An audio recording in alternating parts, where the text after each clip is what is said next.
వ్యతిరేకత మాకు లేదు. వెంకరెడ్డి గారు, సత్యం గారు, గుడ్ ఈవినింగ్. గుడ్ ఈవినింగ్ అండి. సో ఈ బిల్లును కేంద్రాన్ని పంపిస్తే కేంద్రం యాక్సెప్ట్ చేస్తుందా? గతంలో ఉన్నటువంటి బిల్లుకే ఇంకా ఎట్లాంటి క్లారిటీ లేనటువంటి అంశం అన్నది ఒక పాయింట్. గత బీఆర్ఎస్ పార్టీ హయాంలో, టీఆర్ఎస్ హయాంలో ఉన్నప్పుడు. ఆ తర్వాత ఇప్పుడు స్థానిక సంస్థల ఎన్నికలకు సంబంధించినటువంటి అంశం. సో 42% ఇస్తారా, 46% ఇస్తారా, ఎంత శాతం ఇస్తారో అన్నది సరే అంశం అట్లా ఉంటే, ఇప్పటికిప్పుడు స్థానిక సంస్థల ఎన్నికలు కేంద్రం ఆమోదించే అవకాశం ఉందా, ఎన్నికలు జరిపేటువంటి అవకాశం ఉందా? అండ్ వీటన్నిటిలో ఇంకొక మేజర్ పాయింట్ ఏంటంటే, లక్షలాది మంది బీసీల లెక్క మిస్ అయింది, 20-30 లక్షల మంది బీసీల లెక్క తప్పింది. సో వీళ్ళందరినీ ఎక్కడున్నారు వీళ్ళంతా అన్నది ఇంకొక పాయింట్ అట్లానే క్వశ్చన్ మార్క్తో నడుస్తోంది. సో బీసీలకు క్షమాపణలు చెప్పాలి, ఖచ్చితంగా చేసినటువంటి సర్వే మొత్తం తప్పు అన్నది ఒకటి. ఇంకా వెంకరెడ్డి గారు ఇంకో పాయింట్ కూడా లేవనెత్తడం జరిగింది. అన్ని కోట్ల రూపాయలు ఖర్చు పెట్టి సర్వేలు చేసి అది వృధా ప్రయాసగా ఉండే ఇప్పుడు మళ్ళీ రీసర్వే చేసి వాళ్ళనే ఎంఆర్ఓ ఆఫీసుల దగ్గరికి వచ్చి రిజిస్ట్రేషన్ చేసుకోవాలి, మీ లెక్కను మీరే ఇవ్వాలి అని చెప్పి చెప్పడం జరిగింది. సో ఏంటి అసలు ప్రభుత్వంని ఎట్లా చూడాలి ఈ పాయింట్ని, ఈ మళ్ళీ రీసర్వే సిస్టాన్ని అండ్ దీని కనెక్టివిటీగా ఎన్నికల్ని? ఇప్పుడు పంచాయతీరాజ్ ఎలక్షన్స్ షెడ్యూల్ అయిపోయింది. 5 yearsకి ఒకసారి ఎలక్షన్స్ పెడితేనే మనకు 15th ఫైనాన్స్ కమిషన్ నిధులు విడుదల చేస్తారు. కాబట్టి గ్రామ పంచాయతీకి నిధులు అందటంలో నష్టపడేటువంటి అవకాశం ఉంది ఎలక్షన్స్ ఇంకా ఆలస్యం అయితే. కాబట్టి యాజ్ పర్ షెడ్యూల్ ఎలక్షన్స్ పెట్టకపోతే ప్రజలు, గ్రామాలు నష్టపడతాయి. ఇది మన మనసులో ఉంచుకోవాల్సినటువంటి విషయం. రెండవది, ఇవాళ 50% రిజర్వేషన్స్ అయితే వ్యతిరేకంగా సుప్రీంకోర్టు తీర్పుంది.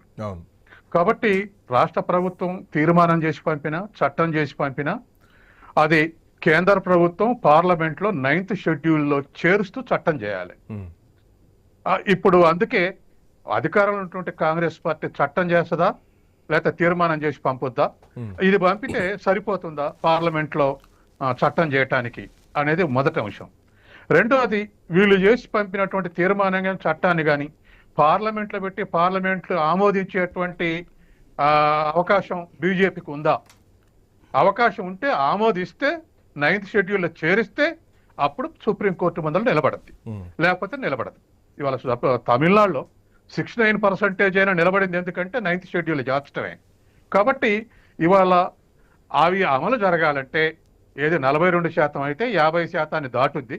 దాటితే అది నిలబడాలంటే అక్కడ బీజేపీ ప్రభుత్వం, ఇక్కడ కాంగ్రెస్, మిగతా ప్రతిపక్షాలు కూడా దానికి సపోర్టింగ్గా నిలబడి ఇక్కడ అసెంబ్లీలో ఆమోదించి అక్కడ పార్లమెంట్లో ఆమోదిస్తేనే జరుగుతుంది. ఇది వాస్తవం. ఇంకా మూడో అంశం, రాజకీయ పార్టీలు గత 50 ఏళ్లుగా ఈ పార్టీ ఆ పార్టీ అని పేరు ఇప్పుడు లైన్లో ఉన్నటువంటి 3 పార్టీలే కాదు, లేని పార్టీలు అన్ని పార్టీలు కూడా బీసీలని సక్సెస్ఫుల్ గా వాడుకున్నాయి. అది కూడా ఎట్లా వాడుకున్నాయంటే, అసలు బీసీలకు బీసీ చైతన్యం లేదు, మొదటి అంశం. రెండోది, కుల చైతన్యం కూడా లేదు, ఒక కులం ఐక్యంగా ఉండదు. తర్వాత మూడోది, ఒకే కులంలో 2 లీడర్లు తయారు చేసి ఒక లీడర్ను ఒకరు వాడుకుంటే ఇంకో లీడర్ని ఇంకో పార్టీ వాడుకుంటది. ఇవాళ అన్ని పార్టీలకు అఫిలియేషన్ గా బీసీ సంఘాలు ఉన్నాయి. ఎక్కడి నుంచి వచ్చారు వీళ్ళు? వివిధ కులాల నుంచి బీసీ సంఘాలకు ఉన్నటువంటి వాళ్ళని వాళ్ళ పార్టీ అఫిలియేషన్ సంఘాల్లో పెట్టి బీసీలను ఒకరికొకరు ఎదురు పెడతా ఉన్నారు. కాబట్టి ఇవాళ ఒకవేళ ఏది ఆ బెర మీదకి వస్తే గతం చరిత్ర చూడండి, ఎవరైనా సిన్సియర్గా నిలబడరా? విపి సింగ్ 27% చాలా రోజుల తర్వాత, ఏది 90లో ఆ రాజ్యాంగం అమల్లోకి వచ్చి 51 నుంచి అలాట్ చేసిన తర్వాత కూడా 91, 92లో విపి సింగ్ 27% రిజర్వేషన్ అమలు పడితే విపి సింగ్ ప్రభుత్వం కూలిపోయింది. ఎవరి వల్ల కూలిపోయింది, ఎట్ట కూలిపోయింది అనేది మళ్ళీ రిపీట్ చేయాల్సిన పని లేదు చర్చ, కానీ కూలిపోయింది. అట్లాగే మొన్న 10 ఏళ్లలో కేసీఆర్ గవర్నమెంట్ కాలంలో మేమందరం, నేను కూడా కనీసం 1 డజన్ సదస్సులకు హాజరయ్యా. బీసీ సదస్సులు పెట్టి బీసీ సప్లాను తీసుకురావాలంటే బీసీ శాఖ మంత్రి ఉన్నటువంటి మంత్రి గారు ఎల్లుండి సంతకం అవుతుంది, ముఖ్యమంత్రి సంతకం అవుతుంది, ఎల్లుండి నుంచి బీసీ సప్లాన్ వస్తుంది అన్నారు. 10 ఏళ్ళు అయిపోయినా బీసీ సప్లాన్ తీసుకురాలేదు. ఎస్సీ ఎస్టీ సప్లాన్లకు కూడా, ఎస్టీ సప్లాన్ కూడా నేను ఒక 25 సెమినార్లకు అటెండ్ అయినా ఎస్టీలకు సపోర్టింగ్ గా. కాబట్టి బీసీ సప్లాను 10 ఏళ్ళు ఎండ్ అయ్యేంత వరకు కూడా బీసీ సప్లాన్ తీసుకురాలేదు. వాస్తవానికి బీసీ మంత్రి మాకు 3 రోజుల్లో ముఖ్యమంత్రి సంతకం కాకపోతుంది, బీసీ సప్లాన్ వస్తుందని చెప్పారు, కాలేదు.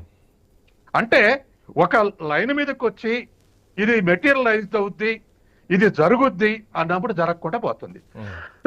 అంటే సో ఈసారి జరిగిన ఎపిసోడ్ మొత్తం కూడా అటే దారి తీసే ఛాన్స్ ఉన్నాయని అంటున్నారు. అవి రెండు. ఇప్పుడు ఇక్కడ 42% అంటే ఇవాళ ఎన్యూమరేటర్ని 150 కుటుంబాలకు ఒక ఎన్యూమరేటర్ని పెట్టారు, వాళ్ళకు శిక్షణ ఇచ్చారు. తర్వాత ఇప్పుడు మొత్తాన్ని సర్వే చేయరు, మిస్సింగ్ అయినటువంటి కుటుంబాలు ఏమిటో వాటిని సర్వే చేసేటువంటి అవకాశం ఉంది. 150 కుటుంబాలు ఉంటే అలా మిస్ అయినటువంటి కుటుంబాలు ఏమున్నాయో వాళ్ళు ఏ క్యాస్ట్ అయినా కానివ్వండి, 150లో ఒక 10 కుటుంబాలు మిస్ అయినాయి అనుకోండి, ఆ 10 కుటుంబాల గురించి సర్వే చేసేటువంటి అవకాశం ఉంది. తర్వాత 3% దగ్గర 4% దగ్గర రీసర్వే అనే అంశాన్ని ఎపిసోడ్ గవర్నమెంట్ ఎత్తుకోవడం ఒకటి, ప్రతిపక్షాలు కానీ బీసీ సంఘాలు కానీ దరిదాపు 25 నుంచి 30 లక్షల మంది బీసీలు మిస్ అయ్యారు అన్నటువంటి ఆరోపణని వాళ్ళు చేస్తున్నారు. గతంలో కేసీఆర్ ఒక్క రోజులో సకల జన సర్వే చేయడం జరిగింది, అందులో లెక్కలు పూర్తిగా ఉన్నాయి. సో ఈ మూడింటిని ఏమైనా డాట్స్ కనెక్ట్ చేయొచ్చా? సో ఈ బీసీ సంఘాల నుంచి వచ్చినటువంటి వ్యతిరేకత ఈ రోజు ప్రభుత్వం మళ్ళీ ఆ రీక్రియేషన్ చేయబోతుందా, సంఖ్య పెరిగిందని చెప్పి చూపించబోతుందా? కేసీఆర్ గవర్నమెంట్ విషయంలో 1 డే సర్వే చేసినప్పుడు వాటిని ఎందుకు బయటకు పెట్టలేదు, ప్రజల ముందు ఎందుకు పెట్టలేదు, వెబ్సైట్లు ఎందుకు పెట్టలేదు, లేకపోతే అసెంబ్లీలు ఎందుకు పెట్టలేదు? ఈ గవర్నమెంట్ ఆ రోజు నుంచి ఈ రోజు వరకు సబ్మిట్ చేయలేదు. ఇప్పుడు దీన్ని గణించడానికి అది అనటం కరెక్ట్ కాదు. అప్పుడే పెట్టాల్సి ఉండే, మేము అప్పుడే కరెక్ట్ చేసి పెట్టినాం. ఇప్పుడు కాంగ్రెస్ చేసింది తప్పు అంటే క్రెడిబిలిటీ ఉంటది. అప్పుడు దాచుకొని ఇప్పుడు మీరు చేసిన తప్పు అంటే దానికి క్రెడిబిలిటీ రాదు. మరొక అంశం, ఇక్కడ ఆ ప్రతిపక్షాలు విజయంగా ఎందుకు భావించవు? ఇప్పుడు కాంగ్రెస్ గవర్నమెంట్ రీసర్వే చేస్తాం 16 నుంచి 28 మధ్య మిస్ అయిన కుటుంబాలు అంటాం, ఇది మా విజయం, మేము పోట్లాడబట్టే రీసర్వే అయిపోతుంది గవర్నమెంట్ అని ఎందుకు అనం? అంటే అసలు ఇవి అమలు కావటానికి రాజకీయ పక్షాలకు ఇష్టం ఉందా లేదా? ఇదేమైనా హైడింగ్ సీక్రెటా? గతంలో అనేకమైనటువంటి హైడింగ్ సీక్రెట్లు పెట్టుకొని బీసీ సంఘాలను చీల్చి వాడుకున్నారు. కాబట్టి ఇప్పటికైనా ఇవాళ మరి నిజంగా మనకు పార్లమెంట్ లో చట్టం అయ్యి ఆమోదించి 9th షెడ్యూల్ చేస్తే అమలు జరుగుతుంది అన్నప్పుడు మనకేమనిపిస్తుంది? ఎవరికైనా ఇది జరిగేది కాదులే అనిపిస్తుంది. జరిగేది కాదులే అన్నప్పుడు 42% అమలు చేసి చూపెట్టే 42% టికెట్లు చూపెట్టవనండి. అది రాజకీయ పార్టీలు పెద్ద కారణం అయితే. ఎందుకు కారణం అంటే ఇప్పటికే నేను అనేక ఫోన్లు చేసి సర్వే చేస్తున్నా. 22,000 ఓట్లుంటే 30 లక్షలు లేని రంగంలో దిగొద్దు, 4,000 ఓట్లుంటే 60 లక్షలు లేని దిగలేము, 6,000 పైన ఓట్లు మేజర్ పంచాయతీలు ఉంటే 1 కోటి లేని దిగలేము. ఇప్పుడు ఆ 40 లక్షలు 30 లక్షలు ఎవరు ఉంటాయో వాళ్ళే దిగుతారు, వాడే గెలుస్తాడు అనుకుంటాడు. ఈ రాజకీయ పార్టీ గెలిచేది కాదని ఇది మేము బీసీ కేటాయించినాం, నీ 40 లక్షలు పెట్టి ఈ బీసీని గెలిపించా అంటాయా? ఏ పార్టీ అయినా గెలిచేనే చూసుకుంటాయి. అప్పుడు ఈ 42% ఎటు గాలికి పోతుందో తెలియదు. కాబట్టి ఇవాళ ఈ 42% ఇచ్చేది ఎంత నిజమో ఎలక్షన్ల తర్వాత తేలుద్ది, ఏ పార్టీ ఎంత ఇస్తుందో కూడా తేలుద్ది. కాబట్టి ఇవాళ మనం అందరం చూస్తున్నామండి, ఎందుకంటే అబద్ధాలు ఆడుకోవటం. ఇవాళ ఉన్నటువంటి డెమోక్రటిక్ దాంట్లో ఎమ్మెల్యేలు ఎంపీలు అటువంటి వాటికే డబ్బులు ఉన్నాయా అని అడిగిస్తున్నారు, అన్ని పార్టీలు అడిగిస్తున్నారు, నువ్వు పెట్టుకోగలవని అడిగిస్తున్నారు. ఇది నిజం కాదా? కాదు, మా పార్టీ గొప్పది కాబట్టి డబ్బులు లేని కొనికిచ్చి గెలిపిస్తున్నాం అని జనరల్ సీట్లల్లో అనమనండి ఎవరినైనా. రానున్న రోజుల్లో కేంద్రం పైన నెట్టే అటువంటి అవకాశం కూడా లేకపోలేదు. మేము చేసి పంపించినాం, వాళ్ళు ఆమోదించట్లేదు, మేమేం చేయాలని చెప్పేసి సో కేంద్రం చేతిలో కూడా దోషేస్తారు. మీరే ఆన్సర్ చెప్తారు. ఇప్పుడు కాంగ్రెస్ మీద దోషేసి ఎట్లయితే జగడం పెట్టుకుంటారో, రేపు కాంగ్రెస్ కూడా బీజేపీ మీద పార్లమెంట్ చట్టం చేయట్లేదు, అందుకే అమలు జరగట్లేదు, 9th షెడ్యూల్ చేరట్లేదు, అందుకే కాంగ్రెస్ తప్పు అని చెప్పేసి రేపు కాంగ్రెస్ కూడా అంటది. ఏ రాజకీయ పార్టీ అవకాశాన్ని ఎదుర్కొంటది? కాబట్టి నా కన్క్లూజన్ ఏమిటంటే అండి, బీసీల్లో ఐక్యత లేదు, కులాల మధ్యనే ఐక్యత లేదు. ఇలా ఐక్యత లేనంత కాలం రాజకీయ పార్టీలు వీళ్ళని చీలదీసి వాడుకుంటది. ఇది ఎవరినైనా వాడుకుంటది, మేధావినైనా వాడుకుంటది, వర్కర్నైనా వాడుకుంటది, ఎవరినైనా వాడుకుంటారు. అయితే బీసీ వాళ్ళు ఏ పార్టీ అఫిలియేషన్ ఉన్నప్పుడు ఆ పార్టీని డిఫెండ్ చేయడానికి మాట్లాడుతుంటారు. ఇది 50 ఏళ్ళ నుంచి నా అబ్జర్వేషన్. సార్ కొన్ని చెప్పారు, బాగానే చెప్పారు.